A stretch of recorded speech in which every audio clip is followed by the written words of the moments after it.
একটা বিল্ডিং এ এক রুমে আগুন জ্বলছে, আরেক রুমে আগুন জ্বলছে, মধ্যবর্তী পার্থক্য 100 মিটার।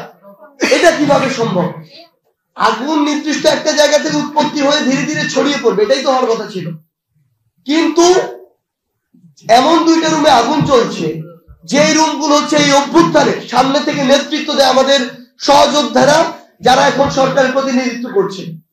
আমাদের উপদেষ্টা আসিফ মাহমুদ এবং নাহিদ ইসলামের রুম কিভাবে জ্বলে পুড়ে শেষ হয়ে গিয়েছে আপনারা দেখেছেন। ইতিমধ্যে আমরা সংবাদপত্রের মাধ্যমে, নিউজ এবং প্রিন্ট মিডিয়ার মাধ্যমে জানতে পেরেছি সেখানে একটি কুকুরের মৃত লাশও পাওয়া গিয়েছে, মৃতদেহ পাওয়া গিয়েছে। একটি কুকুর কিভাবে সচিবালয়ের ভিতরে ওই রুমটিতে পাওয়া যেতে পারে? তো এখানে আরো অন্য কোনো চক্রান্ত আছে কিনা, ষড়যন্ত্র আছে আমরা নিশ্চিত। কিন্তু এটি কি পরিসরে ছিল, কিভাবে দেশকে অস্থিতিশীল করার পায়তারা চলছে, সেটিও আমাদের ঐক্যবদ্ধভাবে পর্যবেক্ষণ করতে হবে এবং প্রতিহত করতে হবে। এখন আমরা যদি নিজেদের ভিতরে একটা যৌক্তিক সময় নিয়েও বিভাজন শুরু করি, তাহলে এইভাবে সুযোগ দিবে। কিন্তু আমাদের জায়গা থেকে আমরা স্পষ্ট করে বলি, সচিবালয়ে যে আমলারা ছিল, এদের একটা বড় অংশ খুনি হাসিনাকে ওই চেয়ারে বসিয়ে রেখেছিল।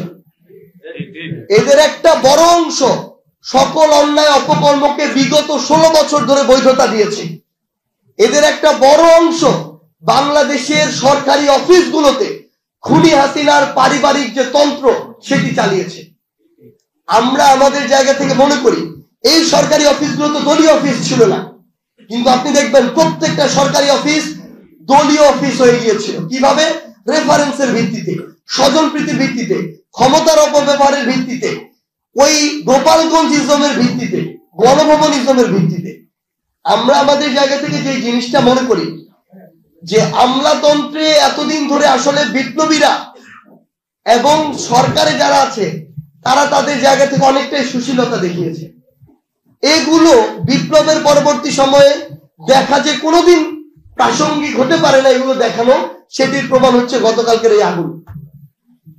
আমরা দেখেছি 4ই আগস্টেও সচিবালয়ে নিজের অফিস বাদ দিয়ে সেখান থেকে বের হয়ে বিভিন্ন জায়গায়, সচিবালয়ের সামনে বলেন, পল্টনে বলেন, প্রেস ক্লাবের সামনে বলেন, বিভিন্ন জায়গায় কিছু তথাকথিত আমলা নামক দাস, শেখ হাসিনার কিছু দালাল স্লোগান দিয়েছে খুনি হাসিনার পক্ষে। তারা এখনো সচিবালয় অফিস করে। তো তারা যখন 4 আগস্টে এই কাজ করে সচিবালয় অফিস করে, আপনার সচিবালয় নিরাপদ কিভাবে থাকবে? আমরা আমাদের জায়গা থেকে মনে করি এই অন্তর্বর্তীকালীন সরকারের এখন এই অভ্যুত্থান এবং বিপ্লবের স্পিরিটকে ধারণ করে ওইভাবেই পদক্ষেপ নেওয়া উচিত। এখানে হয় সাদা না হয় কালো, মধ্যবর্তী কোনো জায়গা নেই। যারা বিগত 16 বছর ধরে এভাবে এত প্রত্যক্ষ এবং পরোক্ষভাবে মানুষের উপর জুলুম করলো, নির্যাতন করলো, নিপীড়ন করলো, তাদেরকে যদি আপনি একটি চেয়ারে বসিয়ে রাখেন, ওই চেয়ারের যে রেসপন্সিবিলিটি, ওই রেসপন্সিবিলিটির সাথে দেশের হাজার হাজার লক্ষ লক্ষ মানুষের সেবা সম্পৃক্ত, সেটা তো কোনোদিন সুষ্ঠুভাবে পাওয়া সম্ভব নয়।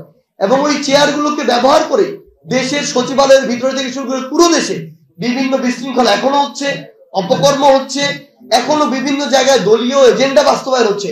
কার দলীয় এজেন্ডা এটা ফ্যাক্ট না, কিন্তু এটা হবে কেন এটা ফ্যাক্ট।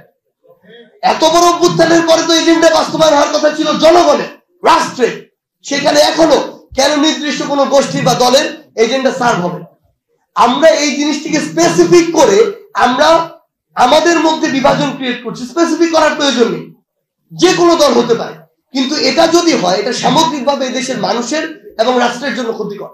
এবং আমরা চাই যে আমাদের যে তরুণ প্রজন্মের হাত ধরে এই নতুন বিপ্লব সাধিত হয়েছে এই দেশে, সেটা যেন আমরা আমাদের রক্তে, আমাদের ধমনীতে ধারণ করি এবং সেটাকে ধারণ করে যেন আমরা আমাদের কাজগুলো করি। আমাদের যেন এই